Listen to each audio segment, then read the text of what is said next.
Hey everybody, I thought I'd go ahead and say hi to everybody. I saw there was a little bit of chat coming up a little bit before, looking at my levels right now, and everything seems to be okay. So I am just going to start talking here. So I had a comment come in. Actually, it was on the chat, and I'm kind of looking at it now over here, where I had somebody that came on and said, "So are you going to play the guessing game on who will die?" And apparently that's not showing up in the chat that you guys are seeing because it was done, I don't know, a little bit ago. But I do want to stipulate that what we're kind of doing here is pretty much total speculation.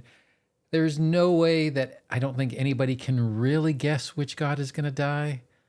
But I have my favorites who might die or not die, the reasons they might die or not die. But I really thought this would be a good reason to go ahead and kind of go through some of these gods that we don't ever go through, because why would you ever pick them?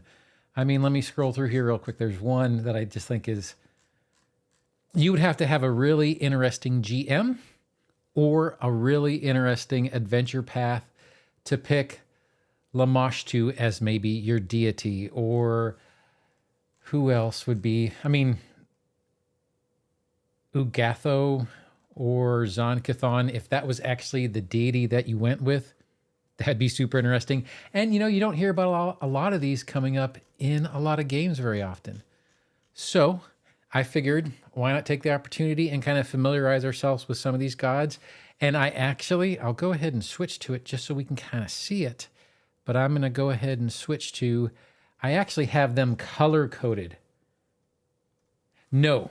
And I actually, oh, do I still have that up? Please tell me I still have it up. They have not given it away. And here is why. Let me bring this little window up here. James Jacobs, the creative director. The gap is pretty much us saying, yes, they exist in separate timelines. So Starfinder has not given it away. So a lot of the speculation, and I tried to do some research on this to kind of come up with some maybe reasons for why we're doing this. And if you look at one of the earlier polls for like right after they announced that one of the gods was going to die, this came in Reddit. So this is not mine. It's not my poll. This is just being presented by someone else.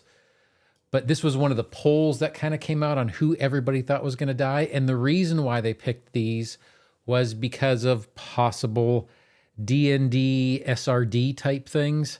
But once again, it has been confirmed that it has nothing to do with the SRD. It has nothing to do with Wizards of the Coast or Hasbro or anything along those lines. The god who's going to die is going to die because the god's going to die.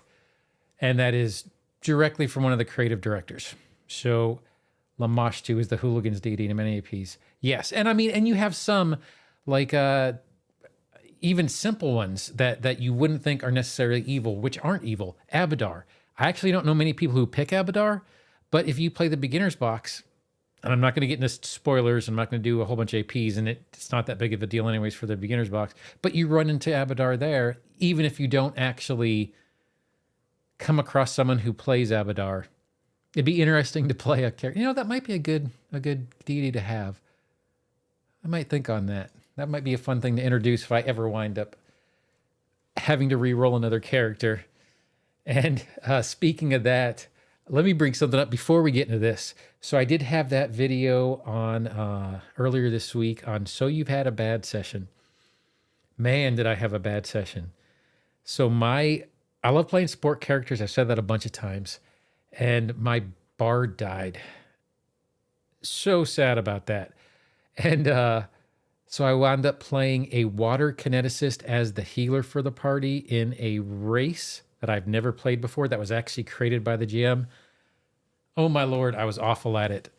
Mainly because one of our other characters respec'd at the same time, and I went from being a backline support to frontline healer. Oh, I was horrible at it. But I think I might have worked out some strategies in order to play next week, so I'm not quite as bad as I was right there. But just wanted to say that I'm still the kineticist, and actually kineticist in Foundry 11 isn't that smooth yet to play. There's a lot of workarounds and a few macros you have to enter in that fortunately I have a GM who's very good at doing that, so I didn't have to do it myself. But all that being said, let's go ahead and get into, and I got a little mouse pointer here, which will be helpful for me showing stuff. Let's go ahead and kind of go through some of the deities. There are some that I'm going to say, and here is my color coding. And this, so I'll like scroll through the page real quick. Green means I don't think they're going to die. And the main reason why most of these are green, and this is for me, and if you've been following me for any amount of time, and if you're on this thing, you've probably been following me for a little bit, is I like story. I can't see a good story for some of these. So unless there was some huge, compelling thing to cause one of these gods to die, I couldn't see, like Abadar, it'd be boring if he died unless there was some very specific reason. Abadar exists in every established. Yeah, exactly. Abadar is. Yeah, exactly. That's what I was just thinking in my head. I was like, I wonder if my kineticist doesn't work out, my water says, I wonder if I could become a priest of Abadar and charge everybody like 2 silvers for every heal I get. Maybe you don't actually ask for the money, but like have a running tally. That might actually be funny. But Calistra, I like Calistra. She's actually a really good goddess.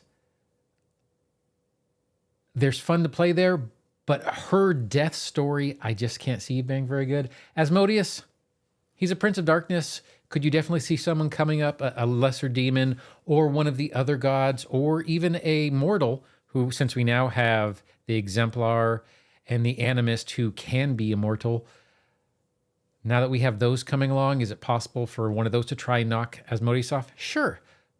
But it's kind of almost trite for that kind of story. The ones I have in orange are basically the ascended ones, the ones who were human and then ascended to become gods. So you have Cayden, you have Iomedae, and you have, and I always mispronounce this wrong because there's too many R's in word spaces. So Norgorber they're all ascended gods. Norgorber I could actually see being more so than the other 2 ascended gods. And it would just crush me if someone killed Cayden. He's a fun character. Yeah, that was what my bard was, what their god was. And if you just want a kind of life of the party character to play, he's a good god to have. But, and then the red are the ones that I think are ripe for picking as far as a god death. Oh, is it not good? Let me check. Make sure that, properties. Hopefully it's good. Let me look at the stream health over here. I do have a decent stream health. I got excellent connection from the YouTube thing. I hope, let me know if it gets better, Waffles, and I will definitely, I don't know what I can do, but I hope it gets better. And if anybody else having problems, please let me know. And heck, I'll even suspend the stream and then restart it and see if that could help.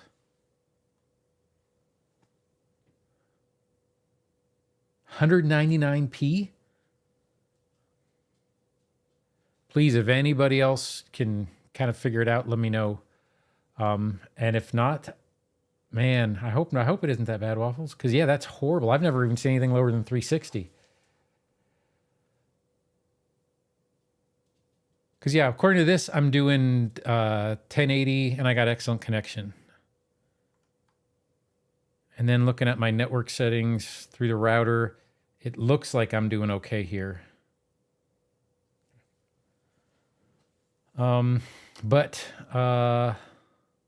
Yeah, please just let me know, Waffles, and I'll if I do need to restart, I'll go ahead and restart. Going back to this though, the red is going to be the ones that I think are ripe for picking, and I'll talk about those in a second. And I think there's really only, there's 3 technically, if you talk Zon-Kuthon and Shelyn. And there's a reason why those 2 are there. But once again, this is more actually just to kind of go through these gods and kind of go through the gods that most people don't see very often, or they don't ever think to play, or they might see it in an AP, figure it's part of the story, and just kind of go ahead. And once again, if anybody sees any particular stream quality issues, please put it in the chat, and if I'll shut it down and bring it right back up and see if that will help. But please let me know. So I guess we're going to kind of run through these a little bit. Abadar, master of first vaults, holds sway over cities, law, merchants, and wealth. Abadar in most APs is going to be, if you run across a cleric, that cleric is going to charge you for being healed. Usually Abadar runs the banks. So, and any type of money exchange or anything along those lines are usually followers of Abadar. Their edicts bring civilization to the frontiers, earn wealth through hard work and trade, follow the rule of law. Anathema is engage in banditry or piracy, steal, undermine a law-abiding court. So you're basically going to be lawful. You don't have to be lawful good. You don't have to be anything. You can be lawful evil for all that matters, but you have to be lawful. So you're not going to do anything that is going to be kind of like against the grain or against the laws of whatever land you're in. But once again, I don't think he would be a good god for a story if he were the one who was going to die. I just don't see it. Asmodeus, Prince of Darkness, lawful evil. So it is still lawful, but you pretty much have to be evil. There's not a follower alignments are going to be lawful evil all the time. So Prince of Darkness reigns over contracts, pride, slavery, tyranny. He delights in tempting mortals to the path of evil.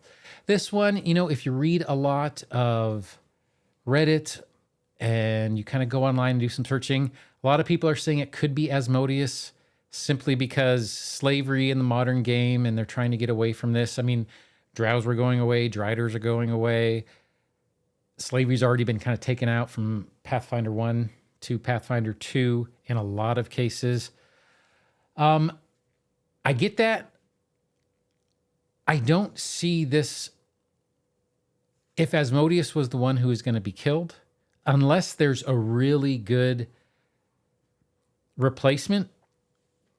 There aren't a lot of really evil gods within Pathfinder, and it'd be a shame to lose Asmodeus.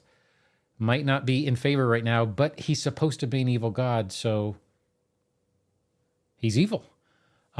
Edicts, negotiate contracts to your best advantage. Once again, lawful evil. So still very contract based, and you could be Abadar one day and move to Asmodeus the next, technically. Rule tyrannically and torture weaker beings, show subservience to your betters. These are the edicts that you have to do. Anathema is break a contract, free a slave, insult Asmodeus by showing mercy to your enemies, which I think is kind of funny. But I have him as yellow because I don't think he is going to be, simply because it'd be a boring story.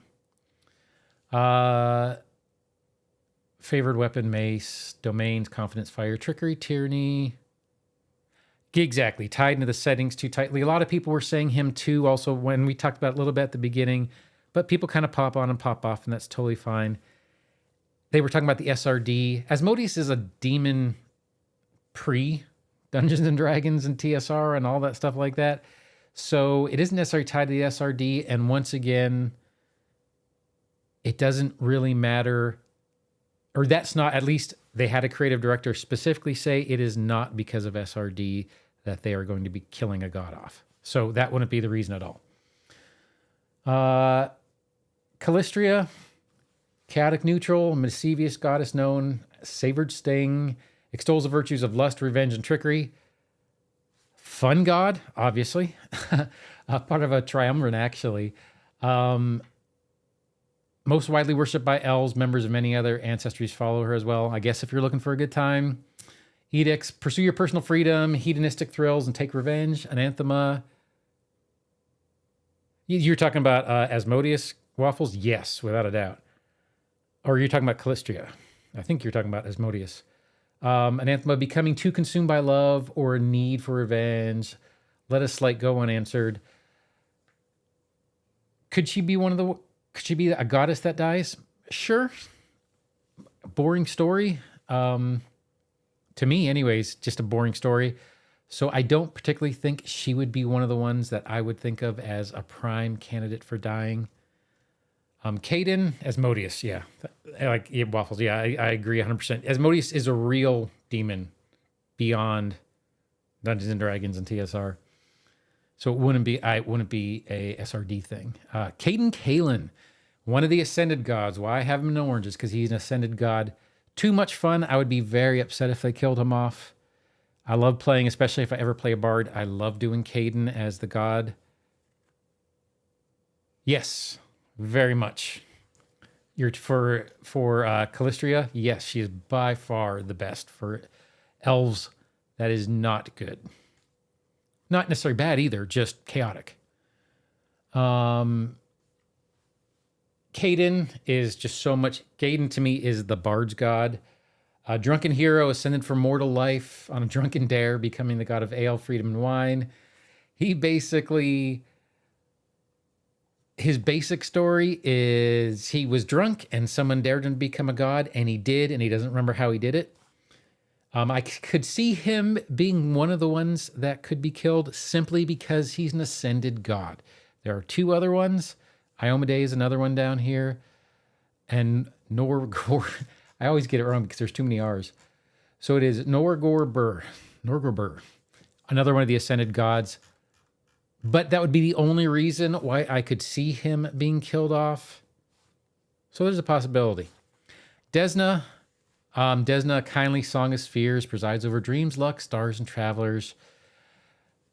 That would affect a bunch of APs if they got rid of that, including one fairly recent one, Cayden the Gamer's Deity. Yes, well, you are not joking at all. Cayden is 100% the Gamer's Deity. Desna, it would be an incredibly boring story if they killed Desna off. I'm just going to be honest. I like Desna. My cleric is a cleric of Desna, which is no surprise because Desna is probably the goddess of, I would guess, 50% of clerics that are out there. My cleric heals through butterflies. Literally, that's how I have the heal spell show up, and I play it up and all this other kind of stuff. Edicts aid fellow travelers, explore new places, express yourself through art and song, find what life has to offer. And your anathemas are cause fare to spear, cause nightmare, or use similar magic to corrupt dreams, engage in bigoted behavior. It would just be a boring story. It'd be like killing the fairy godmother or something along those lines. Yes, exactly, Waffle. It's too Disney almost. If you were to kill Desna, it'd just be boring. Erastil, old Deadeye, got a family, farming, hunting, and trade. This is going to be along the same lines for me for Desna. He's lawful good. I'd be like turning off the North Star, literally. And there is, and I'm not going to, because I don't want to spoil too much. There is an AP that I don't want to say relies on Desna. Let's say towards the end of the first book, beginning of a second book of one of the current APs, Desna actually matters in the story. And it's not too old of a one either. So Erastil would be along the same lines as Desna in that it would just be a boring story to kill Erastil off. Plus no one, unless you're a champion, not too many people actually play as a follower of Erastil that I'm aware of. Doesn't mean that there aren't. And if you are one of the ones out there and you play, hey, leave a comment and you can yell at me all you want. But he seems kind of boring. Edicts, care for your home and family, fulfill your duties, keep the peace, protect the community. Anathema, abandon your home in its time of need, choose yourself over your community, tarnish your reputation, tell lies. Once again, would just be a boring story. It'd be like killing the old guy who lives next door to you or something like that. Just not that fun. Gorum. Too rural. Yep. Yeah. Waffles, you're damn good at this, actually. You should do this video. Gorum, chaotic neutral. This one I have in yellow. It would actually be a decent story. He is the god of war, basically. Soldiers call out prayers to our Lord in Iron, God of battle, strength, and weapons. Gorum emphasizes strength and power, encourages followers to seek out war and combat as the ultimate way to worship him. So attain victory in fair combat, push your limits, wear armor in combat. Anathema, kill prisoners or surrendering foes, prevent conflict through negotiation, win a battle through underhanded tactics, earn direct magic. If this was like a first-year English lit person who had to do a creative writing project, that would be who you would kill. But it's almost too easy of a story. I could see it. He's the god of war. Why wouldn't the god of war die? And why wouldn't the god of war die in a battle? It seems super easy, but almost too easy. And A little bit, once again, kind of a little boring. Gozra. Gozra is one, in my mind, I think could go. Yes. Oh. Is it the one of the Pathfinder video games? One of the older ones? I didn't actually see that. I'll have to look that up afterwards, at least. Gozra, simply because we have Rage of Elements and the opening of the plains. I could see, now this is Wind in the Waves, and I know it's not wood and metal. I get that. However, he is possibly the least useful now that the plains are opening. If you're a druid, great god to have. Totally great god. However, I could see him being killed due to the new elemental planes. So if I had, if he would be the one who was going to die, I'd get it. You know what I mean? And it wouldn't be that sad of a, isn't that sad of a story? It wouldn't be that bad of a story simply because I get it. Deity of two aspects, known as the wind and the waves. Gozra rules over nature, the sea, and weather. Popular with druids and those who seek to preserve the wilds. Edicts cherish, protect, and respect nature in all its forms. And anathema brings civilization to intrude on the wild, create undead, despoil areas of natural beauty. Pretty much anything but a lot of evils. Not pet killing the god of war. Oh, god of war. Oh, okay, yes. Oh, for a second I thought you were talking about Gozra. Oh no, for a second I thought you were talking about... No, we were talking about Gorum. Waffles, I was just messed up. Yeah, of course, God of War. To Gozra, I could see that story. Divine Font is Heal, Divine Skill Survival, Trident. I kind of like that. I have played a Druid of Gozra before in a couple one-shots. But simply because of Rage of Elements, I could see him almost being disposable. But that's kind of one reason why a lot of people are saying Torag. And I get that too. We'll get to that in a little bit. But I almost think, I don't want to say he's too new. I think a lot of his new lore, I think some of his lore is too new. Yes. Oh, yeah, for the wind and the water. Yes. For, Waffles, you're talking about in Rage of Elements, or you're talking about the wind and the water? Wind and the waves. I need to work on the latency for this though too, so it's not quite so slow. I could lower it a little bit. Yeah, Sea and Storms. Okay. Iomedae. Iomedae is an ascended god. Only reason why I have Iomedae in a different color, which is orange, is because they're ascended. Goddess of honor, justice, rulership, and valor. She is called the inheritor because she inherited her mantle when the god of humanity perished. Walk the planet as mortal. Most paladins follow her faith. So champions follow her. Lawful good, neutral good. You have to be good. Be temperate. Fight for justice and honor. The male or female aspects must die for Gozra. I could definitely see that. But I don't know if that would count as... See, that's the thing, and especially when I was reading all these posts and stories and other videos that people put out about the gods dying, is, I could sit there and say, well, that's not a true god if you're just doing half of the god. But we have no idea what the story is going to be. There is no way that I am going to guess correctly on this feed. So, and if I did in some way happen to be 100% white, it is 100% luck, because there is no way to know this kind of stuff without knowing the story. I was getting ready to say, well, the male or female aspects may die. I was like, well, but that wouldn't be a full god. But I don't know what the story is going to be. So Waffles, you might be 100% right. Iomedae of the Ascended. There's 3 Ascended. We have Cayden, we have Iomedae, and we have Norgorber. Up here, she's the most boring of the ones who could die if you were going to do a story around. Once again, almost too good. Just like if you had the pure evil guy die or the pure good person die, it's almost a little bit too boring. Irori, lawful neutral, master of masters, attained true enlightenment. He became the god of history, knowledge, and self-perfection. This is going to be very similar to my description for Nethys. Although Nethys would technically be a better story than Irori would be, I think this would be boring story to do a whole new book and adventure path about. He's a historian. So for any historians out there, might be teaching class or that's your job, or an archivist or something along those lines. I'm not necessarily meaning, but in a story sense, they wouldn't necessarily be the protagonist of your story.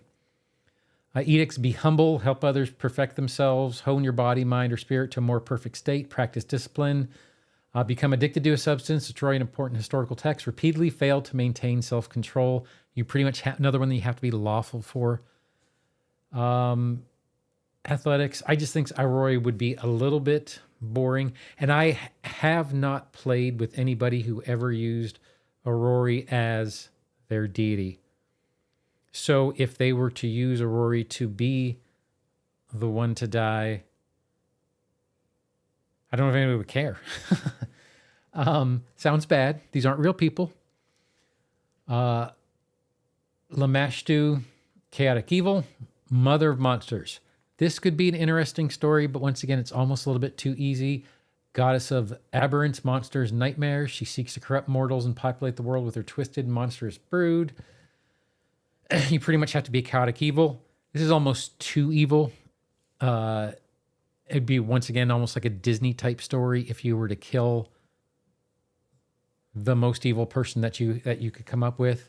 Edicts: bring power to outcasts and the downtrodden, indoctrinate children in Lamashtu's teaching, make the beautiful monstrous and revel in the corruption and flaws of all things, attempt to treat a mental illness or deformity, and provide succor to Lamashtu's enemies. Very Disney if they use that in their story. Although the only way I could see this being good is if one of her aberrances or some weird flesh warp demon or something along those lines, something came up and took over the position. That would be the only way I could see the story kind of being good, if that was going to be the story. Nethys: all-seeing eye, holder of all knowledge. Heck, Archives of Nethys is named after Nethys. I have it as green because it almost seems like it would be a hard story to tell. Of the ones that would be boring, this is the least boring of the boring stories to me, personally. Edicts: seeking out magical power and use it. Anathema: pursue mundane paths over magical ones. Alignments can be a lot of things, just not chaotic, pretty much, although you can be chaotic neutral. You can't be lawful good, you can't be chaotic evil, so you can be a middle-ish type person. A story killing Nethys, yeah, and a few places, actually, I would think. I'm talking about Daniel's comment right here. So Nethys would be, like I just said before, and I'm sorry, I'm repeating myself, but only because I got to get my train of thought back, is of the ones that I think would be a boring story, it'd be the least boring story. The God of Magic, considering that we're going away from, I could see where this could go. Once again, this is all total speculation. I know nothing about this. No one knows anything about it, regardless of what they say, unless they're one of the writers from Paizo.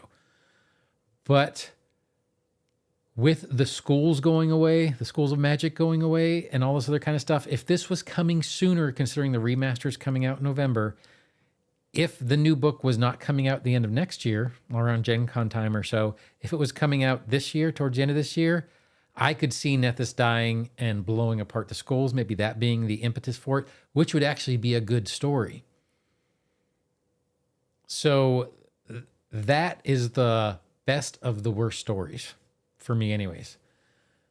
Then we'll go ahead and move on to Norgorber, which I'm probably pronouncing wrong, but like I said, the three syllables all ending with R, it always gets me every time. It probably is supposed to sound German in some way or something, and I'm totally screwing it up. God of Greed, Murder, Poison, and Secrets has 4 aspects. Blackfingers, ally of alchemists and poisoners. The murderous father, Skinstaw. The thieving Grey Master, the secretive reaper of reputation. Of the 3 ascended, this would be the one I could see most likely to die. Did they? Yeah, well,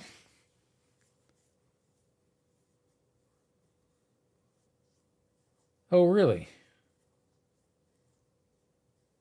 Norger's portfolio can be picked up by the Mantis Assassin deity and his halfling deity. Cool. I will look into that after this live is over. Thanks for that, Waffles. Yeah, because out of the 3 Ascended, he's the one that would make the most sense for me to kill. And that's, I kind of had him when I was doing this.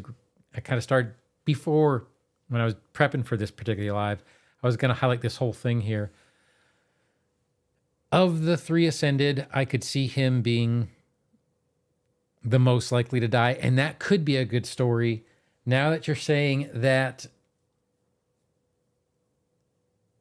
there are replacements, that actually could be a good story. Norgorber has moved up. He might move up to red. That's true. I can barely pronounce his name, and I've never actually heard anyone pronounce. That's the problem when you run into some of these, is I'm pretty good with the names that you hear out loud, but I've never heard anyone pronounce this name before, ever. Pharasma. Here is the skinny on Pharasma as far as Reddit and Paizo message boards and a couple other videos are super high on Pharasma being the one dying, simply because the Animist has all these extra spirits around for some reason now, and the Exemplar has the ability to become a demigod, basically. And they've specifically said in the lives that you're not a demigod. But it's just the easiest thing for me to say. You're basically becoming one step below a demigod. We'll say that. So Pharasma dying almost makes a little bit of sense for that. If these are the classes that would go along with the story, is the Animist and the Exemplar. Yes, that's a good point. Oh, you're talking about Pharasma. However,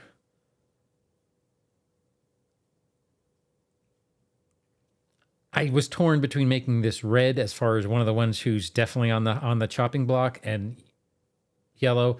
The reason why, and this goes along to, and Waffles, you've said this a few times so far, you know, kill the god of magic, it's been done before. Killing the god of death, it's been done 90 gazillion times. Yeah, she's too key to the universe. I mean, heck, even Terry Pratchett killed death. And I love Discworld, so don't think I'm hitting on that at all. Everybody, Buffy the Vampire Slayer probably killed death at some point. The moon god hanging over Pharasma can be involved. Huh. It'd be, like I said, it'd be a good story, and it's a good story. I had a friend of mine, a GM, who basically said, you know, when I was talking about doing a cleric of Desna, is, you know, it almost seems like it's almost too trite. The god of death or goddess of death dying seems almost too trite. But a lot of times when you have something along those lines, when it's a repeated story, sometimes it's a repeated story because it's a good story. It could be a good story. And would it explain the Animist and the extra spirits that are around? Or would it also explain why the Exemplar can become a step below a demigod? Yes. So, I'll tell you what, we are going to move Pharasma to red. Pharasma could be one of the ones who is on the chopping block for story-wise. The Atheist rise up and bring down death herself. Oh. Very true. Rovagug, rough beast, god of destruction, disaster, and wrath. I have him yellow simply because god of death, it's a story that's been told before. It's not green because the story's boring. It would be an incredibly boring story if Rovagug died, because it's a chaotic evil thing dying. And in truth, I wouldn't like, exactly, too easy. And there are so few truly evil gods that it'd be a shame, unless something came up to replace it that I don't want to say was worse, but you have to have bad guys in stories, otherwise you don't know what's good. So it would be a shame if they killed Rovagug, and they'd have to do some serious storytelling in order for it to be interesting. And they could. I mean, You think him setting up Star? Well, I will say this. So Starfinder, let me bring this up one more time. Do I still have it open somewhere? Please tell me I still have it open somewhere. Yeah. So we do have this. So the timelines of Pathfinder, this is James Jacobs, the creative director. The timelines of Pathfinder and Starfinder are not, they're different timelines. So just because something happens in Pathfinder doesn't mean it's going to be reflected in Starfinder. This is slightly confusing. Now, this is May 22nd, 2018. So it's a very old thing. But as far as the gap between Pathfinder and Starfinder, the limit to that is, and I'm actually going to have something about it in my video tomorrow, not about this, but about Starfinder, because they're doing field tests and they did have some field test reports up. Anyways, if Starfinder is going to be interoperable with Pathfinder, I'm not sure whether the timelines are going to remain the same or not. But you're right. It would set up Starfinder. Sarenrae. There were a lot of people that were surprisingly high on Sarenrae dying simply because this is a spoiler of some sort. So there is a newer adventure path that mentions some I'm going to try to keep this unspoilery as possible. A newer adventure path that mentions the sun will die. Sarenrae is the Dawnflower. It is, yeah, exactly, 100%. But I'm not sure whether the timeline is going to be the same or if there's going to be some kind of like Marvel multiverse type thing that ties them together. But yes, they are going to be fully compatible. So the Sarenrae thing with one of the recent adventure paths talking about the sun will die, it's possible. I think it'd be a horrible story. Once again, because too good. Dimension finders go. Yeah, that'd be actually be funny. I would love to do, when they, oh, good Lord, when they do, this is, I'm tangenting, and if you follow any of my lives whatsoever, I do tangent quite a bit. When they do bring Pathfinder and Starfinder interoperability together, good Lord, I hope they do an AP, and I hope they make it fantastical. Like, I hope that the joining of the two, or the ability to go between the Starfinder world and the Pathfinder world, some ancestries are going to have to, because you're on a different planet. Not in some cases, in a lot of cases, the ancestries from Starfinder are on a different planet. Or if you look at some of the field tests, this is a spoiler for, I guess, tomorrow's video a little bit. And it's not a spoiler because it's already on the Paizo blog, but gunslingers in Starfinder or that kind of stuff, there's going to have to be some kind of event that ties it together. And oh my Lord, I can't wait to see what that event's going to be. Anyways, back to Sarenrae. Sarenrae, good god dying, just as boring as a truly evil god dying. It'd be a story. This would be the most interesting of the boring good stories, but they could make it an interesting story. There's that. There's the sun must die, and the other one is led the charge to imprison Rovagug. If they came up with a story where, if Rovagug somehow got out from Golarion's core or his prison or whatever and went after Sarenrae, that could be a story that's interesting. I'm still going to leave Sarenrae green as in safe, but probably of the good gods, the best story of the good gods. I'll take a little sip of water here real quick. Then, let's talk about Sarenrae for a second. For anybody joining, a few people have joined here. Once again, no chance of me actually getting which god's going to die correct. I view this more as a way to introduce the gods to people who don't pick the gods very much. So, but we'll talk about whether they'd have a good story or not if they were the one to die. But Sarenrae, Dawnflower, goddess of healing, honesty, redemption, the sun, once a powerful angel and imperial lord, Sarenrae led the charge to imprison Rovagug. She seeks to redeem evil where possible, or else destroy it swiftly. Without a doubt, because it does all the banks. I mean, like God of Cities, banks, Order dying, could tear major. Just like Aridin. Good point, Jack. I didn't even make the Aridin connection there.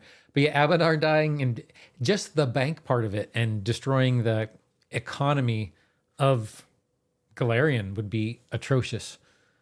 Sarenrae, edicts, destroy the spawn of Rovagug, protect allies, provide aid to the sick and wounded, seek and allow redemption, anathema, create undead, lie, deny a repentant creature an opportunity for redemption, fail to strike down evil. Once again, best of the good gods to die if Sarenrae were to die, but unless they brought Rovagug into it somehow, probably a boring story. Shelyn. Shelyn is on the chopping block in my head. And Shelyn is on the chopping block basically because of this dude down here. So Shelyn is Shelyn's a god that I also use for use for bards. Eternal Rose, goddess of art, beauty, love, and music. She seeks to one day redeem her corrupted brother, Zon-Kuthon. Yes. Shelyn and Zon-Kuthon are brother and sister. And there is another reason why. Yes, that's what I was just going to bring up, Waffles. Is there is a merge of Shelyn and Zon-Kuthon further in the timeline. Do you think they will kill off a Gog to put someone else in their place? 100%. Random guy, yes. Yep, I definitely think so. And I think that might be one of the reasons why they're bringing the Exemplar in. And it puts a lot of credence into Pharasma possibly being the god that would die. So yes, I 100% think that would work. Shelyn might die, although here's in Waffle, since you kind of mentioned it too, because that's what I was going to bring up, is Zon-Kuthon and Shelyn have merged. My understanding is it's like Shelyn-Kuthon now in Starfinder. I think, didn't Shelyn absorb Zon-Kuthon? That is my understanding of it. So it actually might be Zon-Kuthon is the one who dies, but the overarching thing is largely evil. So I would say one of these two is 100% on the chopping block. I put Shelyn on there simply because from what I did read of the Starfinder version, it seemed more Zon-Kuthon than Shelyn. But the Eternal Rose, we already went over that. Shelyn promotes peace and love. She encourages her followers to create beauty in a sometimes dark world. If I play like a really pretentious artsy bard, I like Shelyn. If I don't do a pretentious bard, if I want to do a bar singing bard, I do Cayden. So those are my two bard gods that I like to pick. Edicts, be peaceful, choose and perfect an art, lead by example, see beauty in all things. The Thruble he kills her, but through her blade, part of her merged into him. Oh, okay. So she moved. Okay. My thinking, this is for Waffles brought up a point here. I had thought that Zon-Kuthon merged into Shelyn, but Shelyn merged into Zon-Kuthon. Okay. Shelyn, peaceful, choose and perfect an art, lead by example, see beauty in all things. Anathema is to destroy art or allow it to be destroyed. Unless saving a life or pursuing greater art, refuse to accept surrender. I like playing bards. Thank you, Waffles. I appreciate it. I love playing bards, and I love Shelyn bards. They're great if you want to be really pretentious, and that's a good personality I like to kind of play for a bard. And usually if I do a Shelyn bard, I will usually make that bard a halfling, someone who, halflings were in slavery in the South and so on and so forth and all other stuff. But I'll try to I'll give them a really fancy name that they made up, and they'll try and portray themselves as being higher station than they are. But I like playing Shelyn bards that way. Torag, I have Torag as yellow. He could die. It's possible.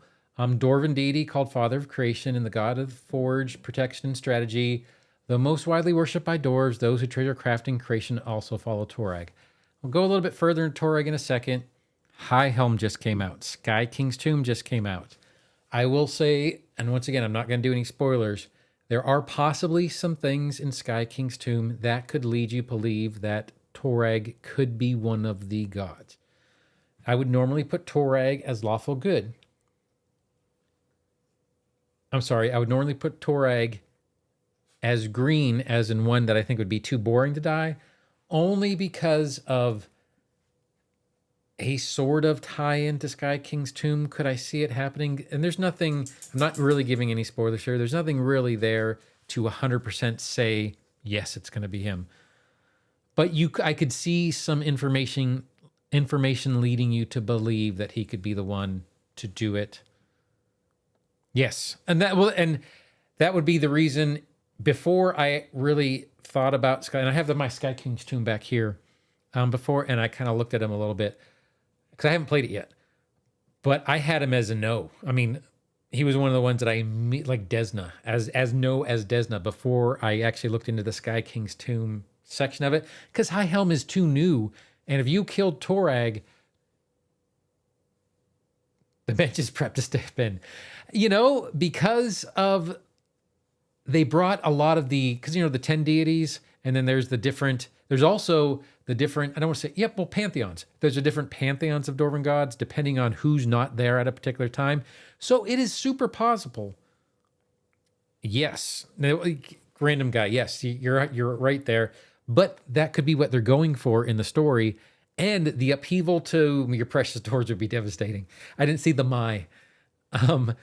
the upheaval to my precious dwarves. But to Jack's point with Abadar, throwing Golarion and Chaos could be a fantastic story. And there are 2 pantheons that I'm aware. Oh, let me take that back. There are 3 main Dwarven pantheons, and I don't have the names off the top of my head, and so I apologize for that. I should have been more prepared for that, but I didn't think about what the pantheons are. So if anybody knows, let me know. There are 3 basic Dwarven pantheons, and they're all the same gods. It depends on how many. There's 10. The full 10 is one pantheon. There's one that's 9, and there's one that's 8 that doesn't include Torag, and I forget what its name is.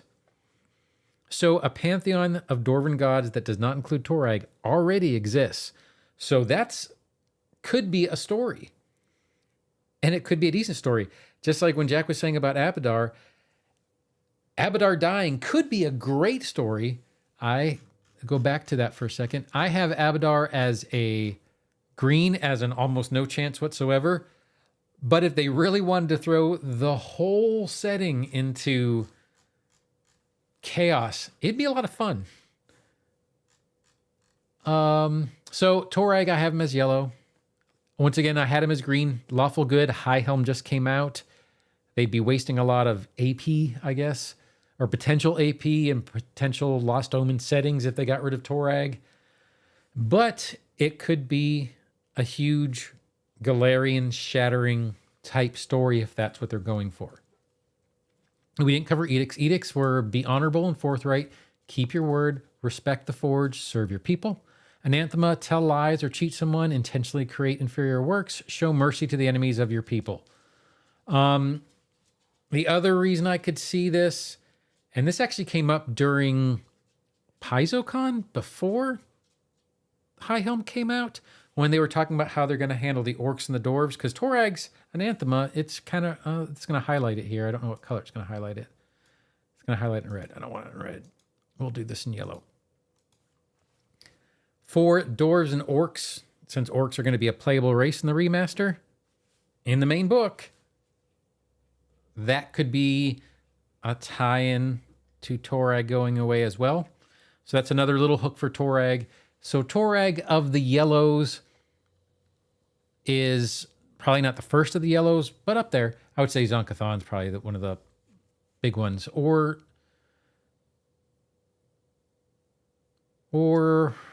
Urgathoa is possible too. And this one I'll talk about in a second. Why, after I read about her, I could see where she could be the one who would die, but I don't know who she is. I have not played any AP that uses her. Hey, Kojo, how's it going? Thank you for showing up. So, Torag has some possibilities. And I probably, you know what? Jack, you actually brought up a good point here. I'm going to move Abadar, although this is only for me. I'm not going to publish this anywhere or do anything. I'm going to put Abadar as, because that could be a hell of a story if you really want to throw the world into chaos. Urgathoa, neutral evil, the amoral pallid princess oversees disease, gluttony, and undeath. Yes. So You really don't hear about her. And I want to say, I don't want to give any spoilers out, but if you're going to play Abomination Vaults, you will see kind of a different undead goddess. Are you really, Coach? So I'm in Texas too. Yeah, I got the little notice. In case you weren't aware, Texas has like 90 million 100-degree days in a row. And we have possibly the worst power grid in the whole entire country. And they gave us another warning to conserve power so that we don't have rolling blackouts. There's a lot of Texas people here. Well, Texas, not born, but I've been here for a long time. Major religion in Geb, yes. I have not done anything in Geb myself. Urkot's turned against us. Yes. Well, I don't know if Urgot was ever our friend. The Pallid Princess oversees disease, gluttony, and death. If you do want, kind of going back, if you go into Abomination Vaults, you'll see a different undead goddess. But I haven't played anything particularly with her. Of the yellow, I have her dying. Already undead, I get that. But of her dying being one of the least interesting stories of the possibles, because it's been done, I guess. No god's death would be a poor story choice because who killed him? Look at the enemies. You are 100% right, Jack. And that's one of the things I wanted to say is that, and I actually have it at one of my beginning little comment things, even before we started, is there's no way I know who died. There's no way at all I know who died in this particular upcoming book and AP that they're going to have. But I just thought it'd be fun to kind of look at the gods and the gods that you don't really like. Who is going to pick, unless you are playing an undead, who is going to pick Urgathoa as your goddess for your cleric or your champion? Some people might, and there's nothing wrong with doing that, but I haven't run into anybody who has. So let me take another drink real quick. Urgathoa, edicts become undead upon death, create or protect the undead, sate your appetites, anathema, deny your appetites, destroy undead, sacrifice your life. You pretty much have to be evil. I could see it happening. I love the scythe as being the weapon. You basically are a Terry Pratchett death. And then of the last gods we're going to go over, that be Zon-Kuthon. Zon-Kuthon, because of the tie-in to Shelyn. So we'll move Zon-Kuthon to red as well, I guess. Brother and sister. And in Starfinder, they are joined already. Midnight Lord is a god of darkness, envy, loss, and pain. Once a god of art, beauty, and music, like Shelyn, once again his sister, he returned from a sojourn into dark spaces between the planes, horribly changed. Edicts bring pain to the world, mutilate your body. Anathema create permanent or long-lasting sources of light, provide comfort to those who suffer. I don't know why. I guess reading it aloud made me think of it. Create permanent or long-lasting sources of light. That's funny.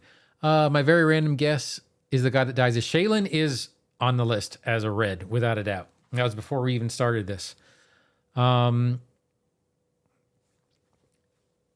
then random guy, since they're getting rid of alignments, would most likely correct. You still need, no, they are getting rid of alignments, yes. But you still need the evil people in the world. I just think if you have, for me, like killing lawful evil would be less bad of a story than killing a chaotic evil person, only because it's almost too easy or Disney-ish. If you kill the lawful good person or kill the chaotic evil person, it's an easy story. For an interesting story, I guess that's what these colors are for, is who would give you the most interesting story. So Zon-Kuthon and or Shelyn dying, interesting story, simply because they're brother and sister. He used to be good until whatever happened, and I was not able to find out what happened. I did some searching online because a lot of people don't like giving spoilers, and I actually appreciate that. But I don't know anything about this sojourn into the dark spaces when he came back horribly changed. So maybe it's an AP that I'm not aware of, or Pathfinder First Edition. Clerics will even go out of their way to not harm clerics of Shelyn. Oh. Kojo, that's interesting. So I could see Zon-Kuthon dying to protect his sister. That's what their dad told him to do. That could be super. So instead of... Okay, well, I already switched him to red. Because I had him, at the start of this, I had him yellow. That... Disney-ish, but a good story. Which is the thruple most likely to die? Of them, Shelyn, without a doubt. Of the thruple. You learned that from watching it. Mythkeeper is great. I put it in my little lore video thing. I do like Mythkeeper. Of the thruple, it's going to be Shelyn. Desna, no. And then Calistra, no. Calistra I have as a boring story. Not Calistra, definitely isn't boring, but her dying would be boring. It would, yes, it would be a very Disney death, 100%. Just lore of him going away and coming back. Yeah, I don't know what the, for that Zon-Kuthon, I'm assuming we're talking about, Daniel, is, I appreciate that people don't want to give spoilers, but I don't know how to look this up. And I can keep listening to Mythkeeper, which I do. I like to download Mythkeeper's videos, and then I'll listen to them when I'm grocery shopping and that kind of stuff. But I haven't come across the story of Zon-Kuthon yet. Celestra seeking revenge after. That could be an... Because we're gonna have this book. This is my understanding of it. And if someone heard something different, please feel free to let me know. And other people definitely hear stuff that I don't. I had a good correction this morning. I totally took a video down, re-recorded it, and threw it back up like 2 hours later because I get stuff wrong sometimes. So if I missed a live or missed something, please let me know. But they're going to do a book, and there's going to be like High Helm, and there's going to be an AP based off of that book. I can't wait to hear what this AP is going to be like. But that is my understanding how this is going to go. So the fact of Calistra seeking revenge could be a fantastic story. I hope it's not Iomedae. She became the inheritor. Yes, because of Eridan. That would be a... I don't want to keep saying the same thing over again, but to me, this is just to me, and other people can definitely have other opinions. Iomedae dying would be boring, kind of for that reason. It's kind of already been done a little bit. I only have her, Iomedae, in orange because she's an ascended god. Her, Cayden, and Norgorber, if that's how you pronounce, or Norgorber. Such a hard one for me to pronounce. But those are the three ascended gods, the ones that were human at one time. The god, here's my story that I would... Okay, here's my most likely. This is, if I had to do a guess, and I want 100% to anybody who's coming on now, or if this gets, it's not going to get quoted because I'm nobody, but if this were to get quoted later, I have no idea, and I'm probably wrong. Gozren makes the most sense for me to die. Society, you brought up something I was going to talk about in a little bit, Daniel, about society play. Yes, I agree with you there. But it's going to be, and it's going to be next year after Gen Con, so they're going to be starting the next season, the 7th season. Hamburglar. Is it? Norberger.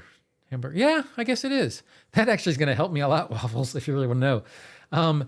But Daniel, for the Society Play, because Society Play, the next season is going to start at the end of Gen Con, and this book is coming out at Gen Con, so yes, it 100% could be part of Society Play.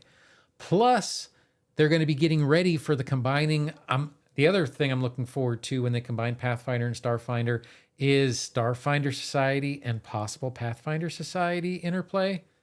That would be cool as hell. Anyways, my top guess is Gozren. If it's a good story, because of Rage of Elements, it makes a lot of sense.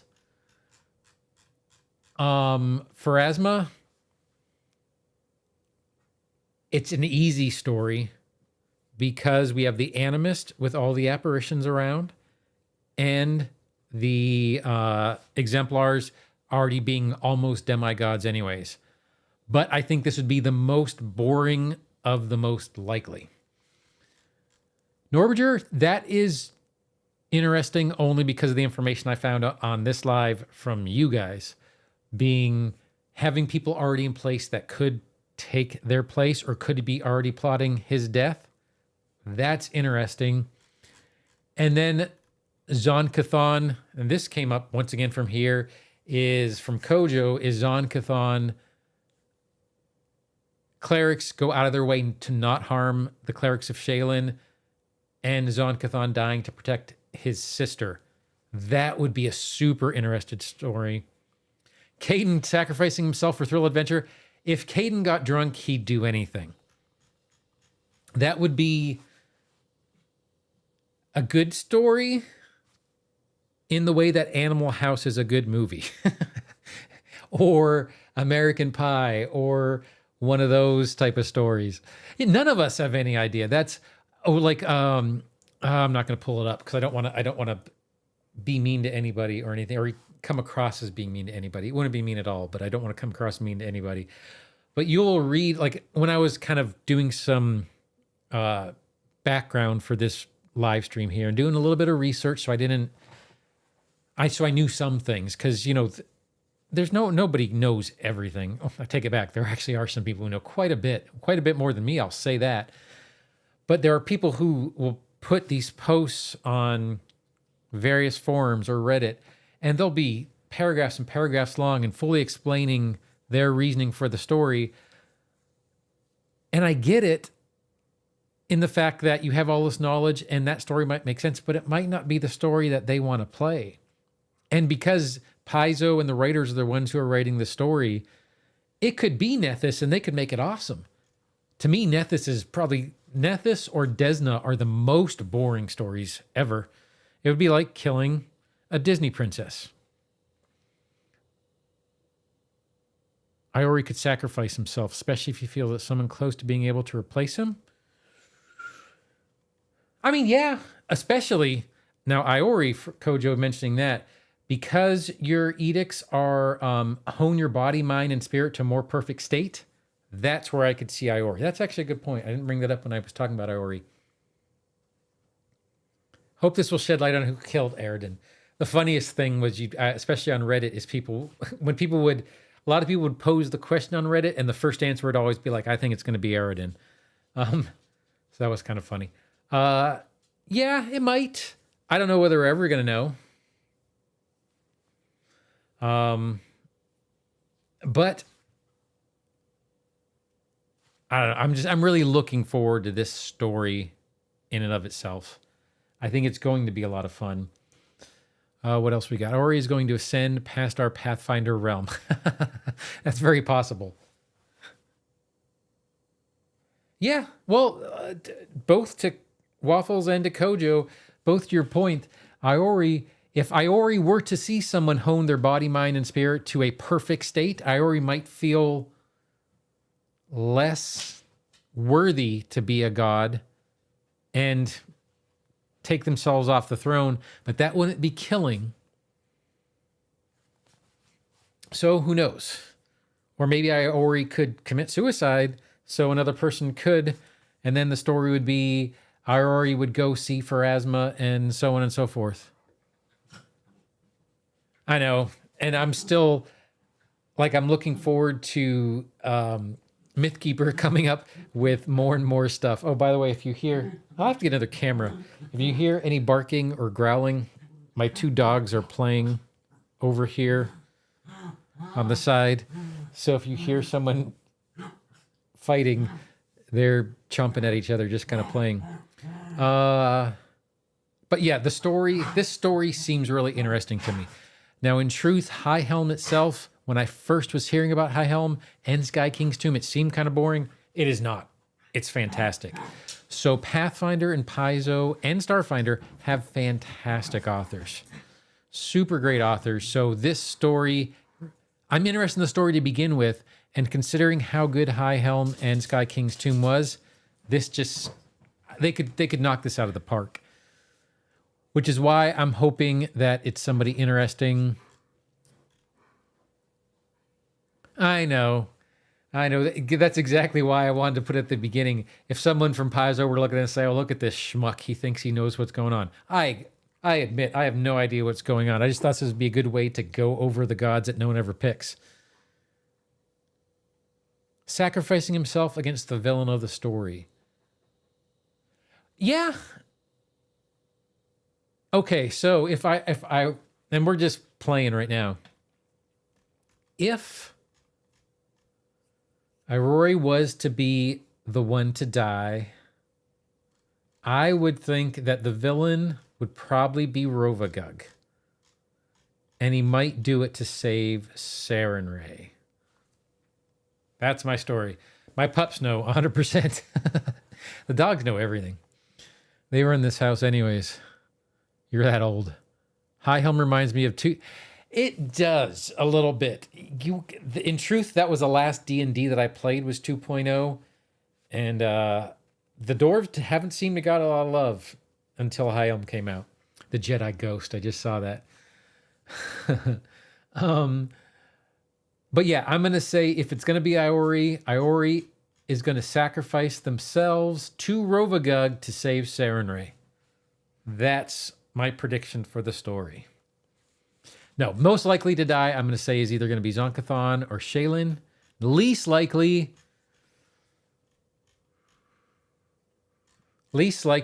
I am going to say it.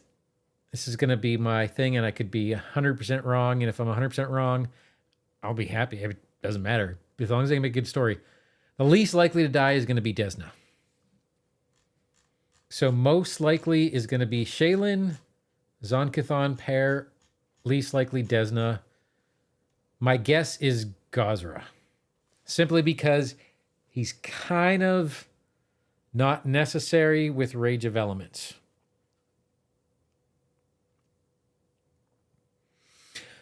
Yes. So that's the other thing I was kind of thinking about is, this is for Waffles' thing about the set of deities. If it could be a pantheon that gets attacked, that could make it a much more interesting story with a lot of angles, because unless you don't, what am I thinking? We'll do the Desna thing. So if you wanted to kill Desna, it would be like killing Hello Kitty. But if you were to do the pantheon from Gatewalkers, of which Desna is the lead god, well, then that's a different story. Sam Winchester killed Death. Gozren has much... he does, but Rage of Elements has brought 2 new planes in, and remember, the planes of wood and metal aren't complete yet because they're just coming back in, and it could be the evolution. Without any other connecting stories, Gozren is my pick. But best story is going to be Shelyn or Zon-Kuthon. Worst story is Desna. But going back to what we were saying before, if we're talking about Pantheon, if you do Pantheon, then everybody's on the table, because the god that dies doesn't have to be... Desna could die simply because of the Pantheon from Gatewalkers, of which Desna is part of and the leader of. Maybe they want to go after the Black Butterfly, and instead they killed Desna instead. A thruple member. Somebody gets jealous. That's possible. Or maybe Cayden wants to make it a quad or something. Who knows? You guys hear that there was some... Where was it from? There was something basically about Cayden where... And it was part of the lives. I just can't remember the exact one. Guess is Asmodeus. That is a good point. Yeah, Asmodeus, I have here. The only reason why I have Asmodeus as yellow, he's evil. Someone could definitely kill him. Because killing the lawful or killing the evil guy is a little bit boring. Ties to most other deities, yes. Cayden has hit on... It was part of High Helm. Cayden hit on Torag. So Cayden will hit on anybody.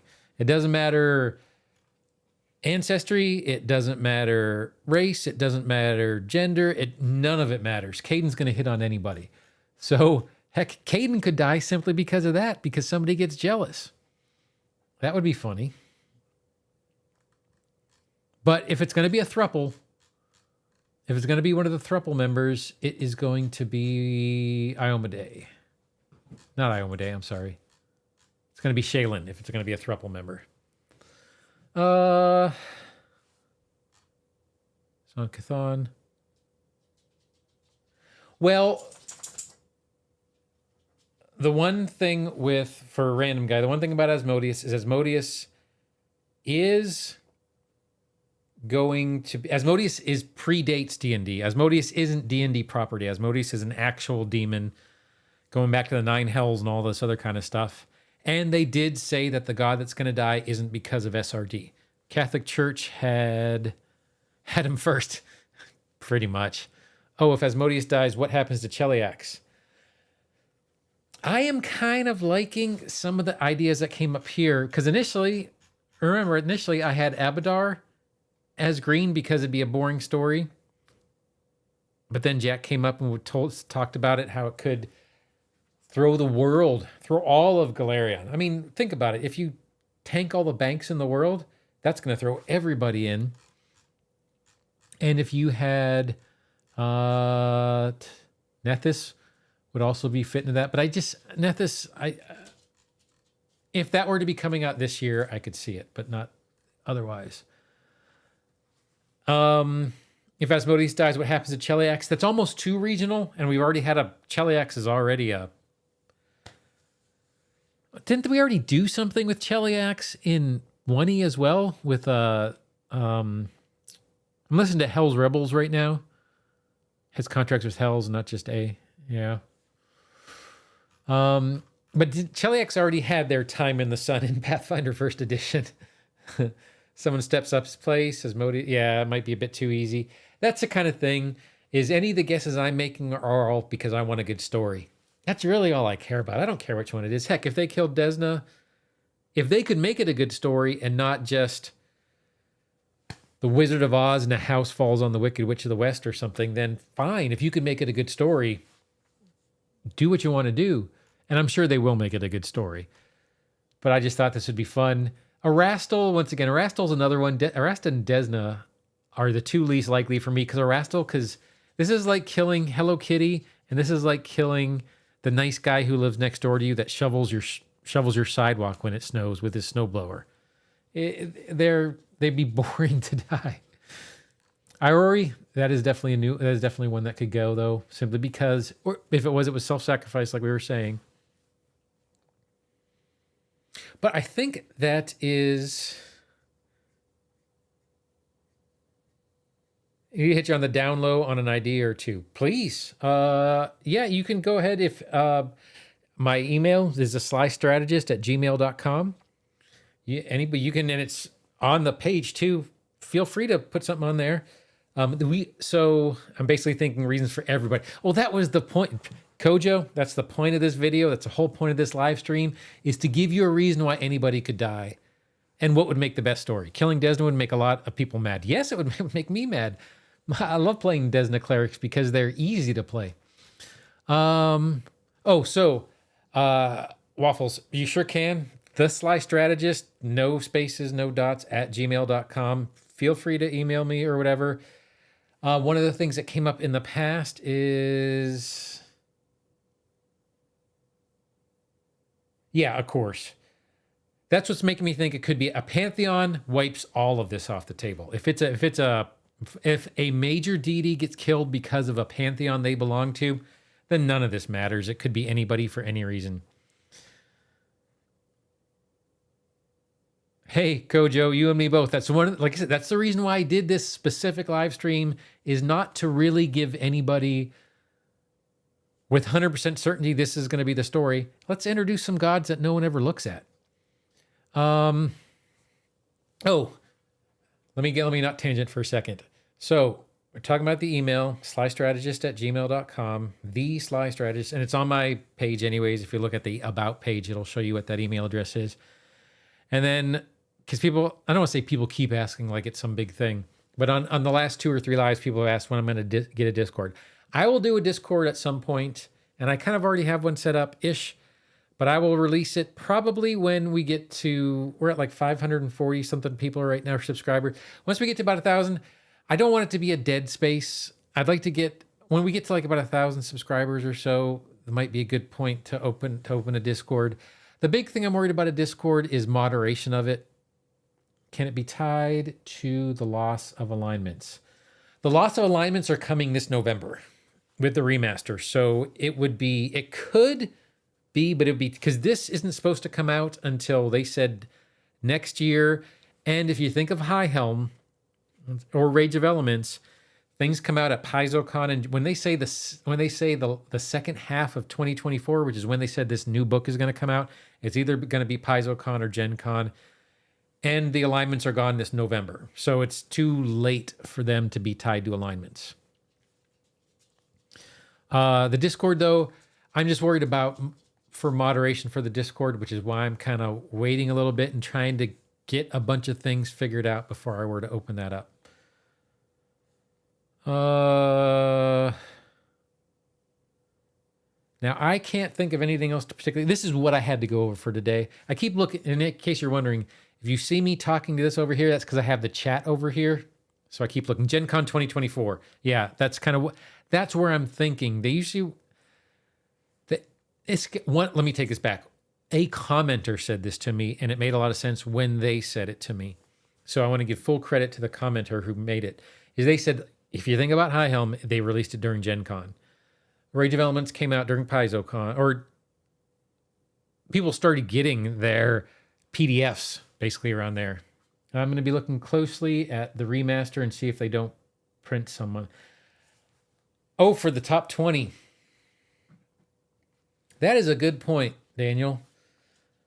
When the remaster book comes out, if they don't print someone, that's possible. But remember, they're getting rid of some of the common ancestries to put Orc in. And so I don't know if you can follow that too much. Well, I don't know what the sections are going to be. You guys have no idea how much I'm looking forward to the remaster coming out or more information about it. Right now, I have things to do videos on without a doubt, so don't think I don't.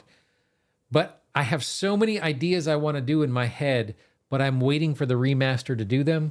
Just like I created that whole thing for the playthrough, so we could start doing our Foundry playthroughs and go through combats in order to show how tactics work. I'm waiting for the remaster to do more of those. But I have so many ideas I want to do, but I want to wait. So right now I'm just kind of trying to do a bunch of fill-in type, not fill-in, they're not bad. It's just, I'm not doing a lot of the rules-based stuff right now. But you're going to be looking closely at the remaster, see if they don't. I don't know what the section, they showed a table, I'll have to go back through one of my videos. I believe they showed the table of contents of the remaster book, maybe. If religion would be on there. It'd be in the settings section or the Lost Omens section. So, something to look forward to.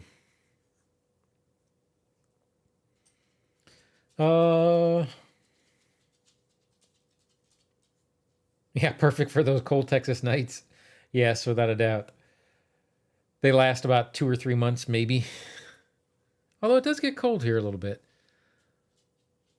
So I do think, we've been doing this for about an hour and 20 minutes or so. I do think I'm going to start calling this live, though, for tonight. I greatly appreciate everybody showing up. I had a lot of fun. I loved going through these gods. Since this is an actual PDF from, I don't think there's a way that I could put this out there, but maybe I'll put something together in one of the comments and just kind of list like these gods, because I don't want to. Once again, I don't want to. This is their intellectual property, so I don't want to mess with that. But maybe I'll just put together a list of which gods we kind of came up with, and it's all for story. Under no way am I making a prediction, or am I expecting you guys to make a prediction. This is all just which would make the greatest story, and to kind of go over the gods and kind of reintroduce everybody to them.